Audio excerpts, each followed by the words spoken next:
안녕하세요. 강승일입니다. 최강 데이터 시각화 커리어. 이번에는 강승일이 묻고 최정민이 답한다 시간으로 진행하겠습니다.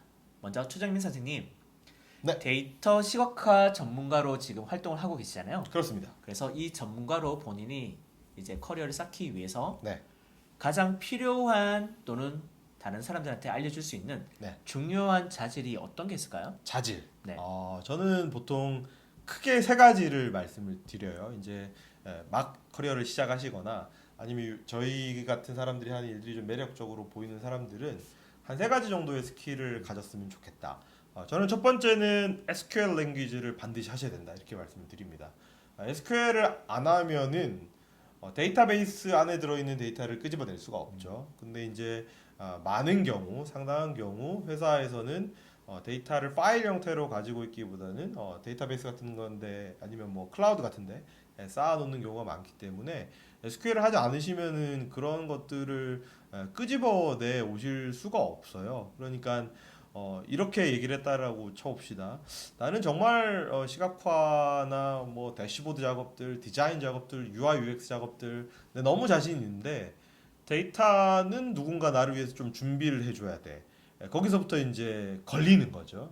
그러면은 많은 어떤 여러분들이 생각하고 계시는 그 좋은 회사에서 여러분들을 뽑기가 좀 부담이 될 겁니다. 만약에 SQL 스킬이 부족하거나 만약에 그걸 잘 모르신다 그러신 분들은 무조건 하셔야 됩니다. 이거는. 그래서 저는 그거를 제일 첫 번째 자질로 꼽고 있고요.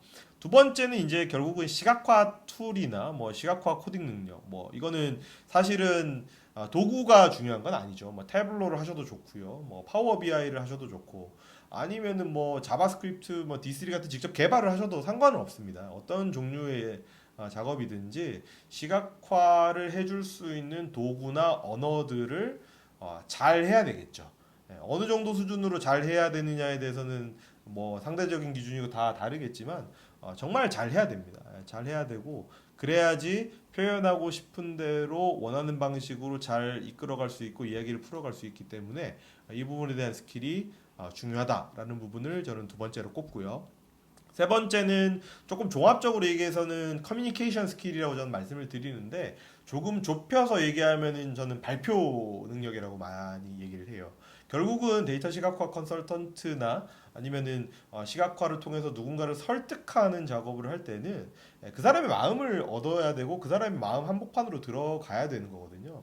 뭔가를 하나 강렬하게 심어야 되는데 임팩트를 줄 수 있는 효과적인 어떤 의사 전달 방법에 대해서 고민을 하는 거는 그 무엇보다도 전 중요하다고 생각을 합니다. 특별히 데이터 시각화라는 것은 우리가 어떤 오디언스를 상정을 하고 가는 거 아니겠습니까? 이거를 보는 사람이 뭐 CEO다. 이거를 보는 사람들이 팀원이다. 이거를 보는 사람들이 불특정 다수다. 이것들을 나름 상정하고 가는 것이기 때문에 각각의 경우에 어떤 식으로 그 사람들한테 내 요지를 잘 전달할 것인지에 대해서는 많은 고민이 필요하고 그 부분이 데이터 시각화 컨설턴트로서 성공하기 위해서 굉장히 중요한 조건이다. 요약을 하면은 첫 번째는 SQL 하셔라.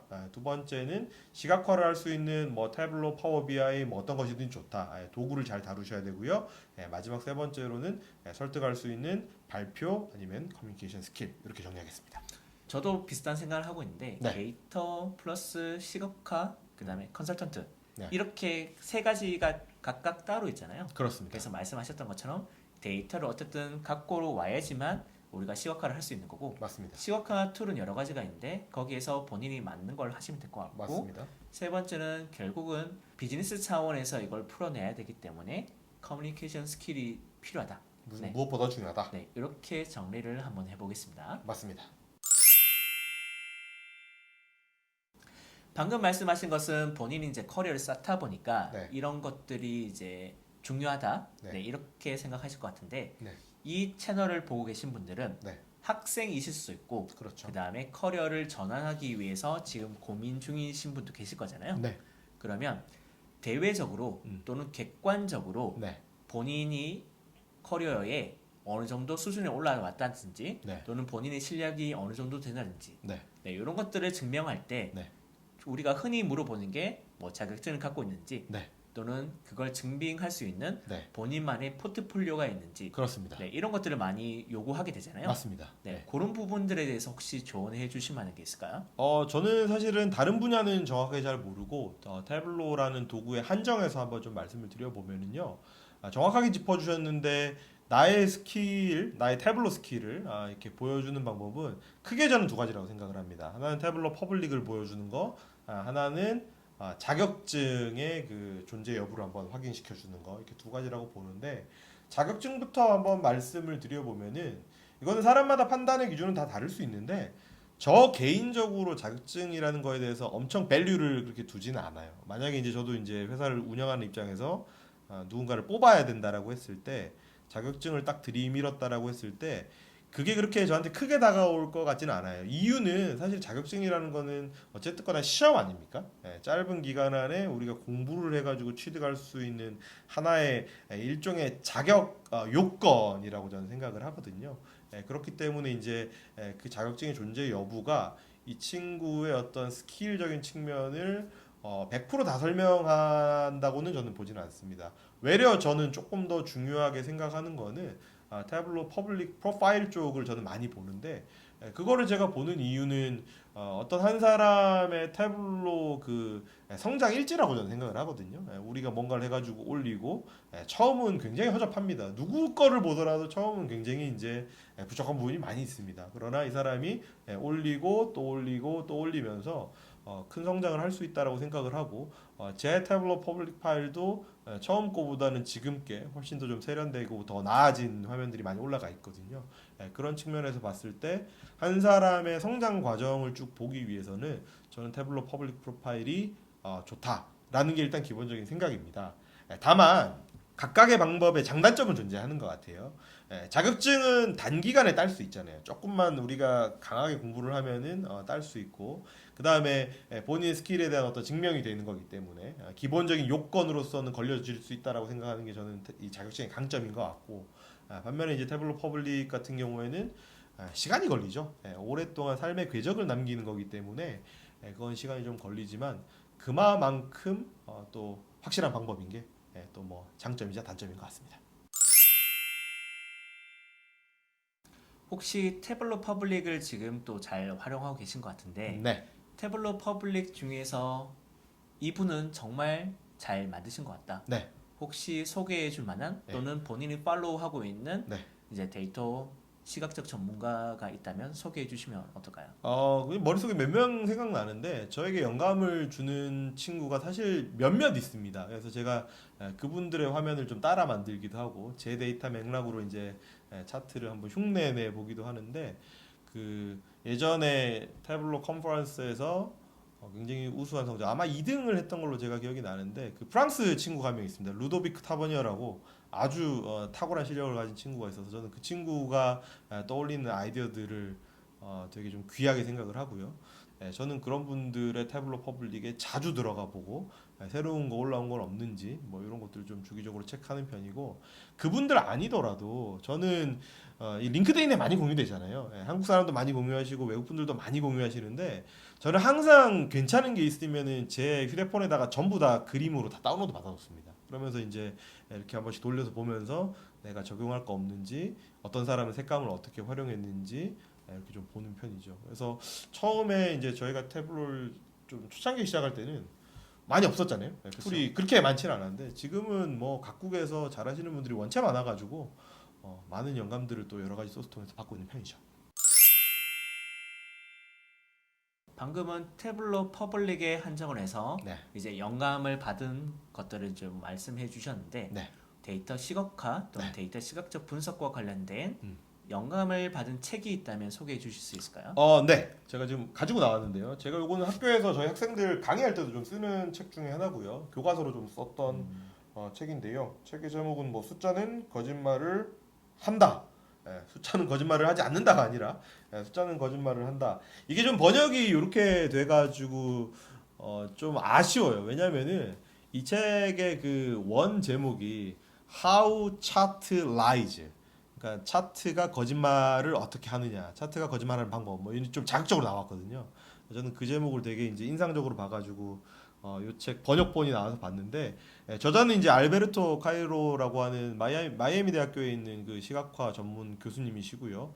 이분이 쓰시는 칼럼이나 이분이 쓰신 책을 저는 되게 좋아하는데 그 중에서도 How Chart Rise라는 이 책은 굉장히 좀 인상적으로 봐서 데이터 시각화라는 좀 다소 딱딱하고 좀 전문적인 얘기일 수 있는데 제 기준에서 봤을 때는 굉장히 좀 쉽게 좀 풀어내신 것 같아가지고 전반적인 어떤 이 데이터 시각화 영역에 대한 뭐 입문서, 뭐 교양서, 뭐 이런 것도 되게 좋은 것 같고 그리고 또 태블로 관련된 전문 서적으로는 또 제 옆에 계시는 우리 강성일 선생님께서 써주신 태블로 굿모닝 굿애프터는 여러분이 혹시라도 이거 구매 안 하신 분 있으시면은 서점에 가시면은 좋은 가격에 구매하실 수 있습니다. 그리고 또 한 권 더 있죠.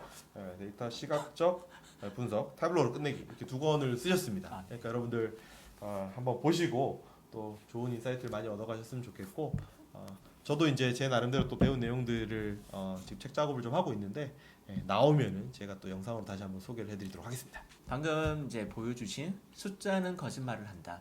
이 책 같은 경우에는 이제 저희 회사에서도 인턴십 과정 중에서 네. 인턴분들한테 지급을 하고 그 다음에 읽고 발표를 할 수 있도록 네. 네, 그런 기회도 있거든요. 네. 그래서 저 책은 한번 꼭 읽어보시면 좋을 것 같고요. 네, 최정민 선생님이 다른 이제 사람들과 차별화되는 포인트 네. 또는 본인이 커리어를 쌓아가면서 네.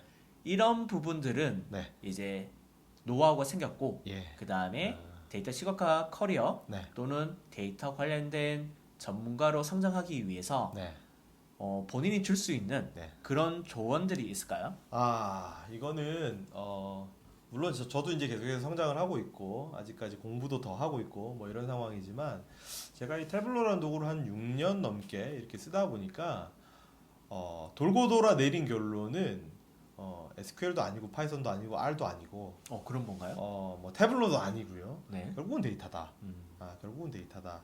저에게 남은 좀 어떻게 보면 유일하면서도 좀 확신에 찬 결론이라는 생각이 들어요. 그러니까 어떤 도메인 날리지를 가지고 이제 그걸 기반으로 데이터를 분석하시는 분들은 잘 해석해낼 수 있고 한번 추론해 볼 수 있고 뭐 이럴 수 있잖아요. 왜냐하면 그분들은 그 업무 영역을 되게 오랫동안 하신 분들이니까 잘 알 수 있는데 저는 이제 개인적으로 특정 어떤 도메인 날리지를 가지고 있는 건 아니죠. 제가 뭐 마케팅 전문가도 아니고 그렇다고 제가 무슨 뭐 세일즈 전문가도 아닌데 저는 그래도 이제 그분들과 프로젝트를 하면서 대화를 할 수 있는 게 저는 그래도 데이터 사이드에서 사심 없이 이 데이터를 바라보고 전혀 어떠한 선입견을 가지지 않고 이 데이터를 좀 탐색해서 거기서부터 발견되는 바를 리포트를 하면은 이게 좀 대화가 되더라고요.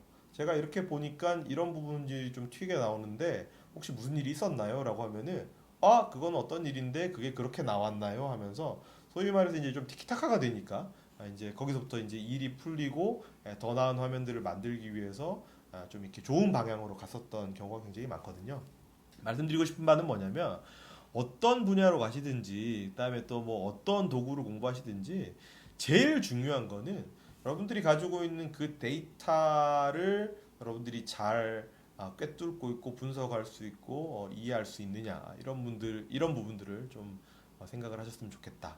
제가 좀 한 가지 개인적인 이 아픔만 한번 말씀을 드리고 말씀을 좀 정리를 드리면은 저는 처음에 이제 주니어 시절 때 이렇게 데이터에 대해서 배우고 어깨너머로 이렇게 공부를 할 때 저는 굉장히 혼나면서 배웠습니다. 왜냐면은 제가 데이터라는 거를 되게 이렇게 소홀하게 다룬다라고 이제 이분이 판단을 하셨던 것 같아요. 그래서 예를 들어서 무슨 뭐 널 값이 나와 있는 애들을 다 그냥 삭제해 버린다거나 필드 자체를 날려 버린다거나 안 쓸 거니까 날려도 상관없지 않습니까? 이랬는데 너는 데이터에 대한 존경과 경외가 없다면서 이렇게 한 소리를 들었던. 근데 그게 되게 그 당시엔 잘 이해가 안 됐었는데 지나고 보니까 데이터 자체에 대한 어떤 이해와 그거에 대한 충분한 뭐 숙고 이런 게 이제 되게 필요하다라는 말씀으로 저는 이제 재해석을 하고 있거든요. 그런 측면에서 여러분들이 도구를 어떤 걸 쓰셔도 좋습니다. 태블로에도 좋고 태블로 아니어도 좋고요. 뭐 R, 파이썬 다 좋은데 여러분들이 취급하시는 데이터 그거에 집중하셨으면 좋겠다 말씀드리겠습니다. 네, 최정민 선생님의 노하우와 네. 그 다음에 주니어 시절에 겪었던 에피소드까지 저희가 충분히 잘 들었고요. 마지막으로 네. 최정민 선생님에게 데이터는 어떤 건가요?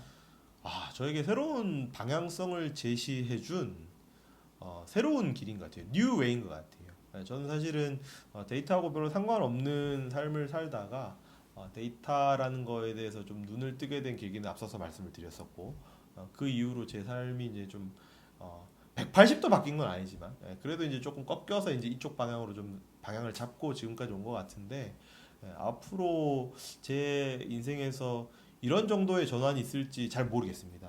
그래서 그런 의미에서 봤을 때는 굉장히 큰 터닝 포인트고 새로운 길 그 자체였다. 이렇게 말씀드립니다.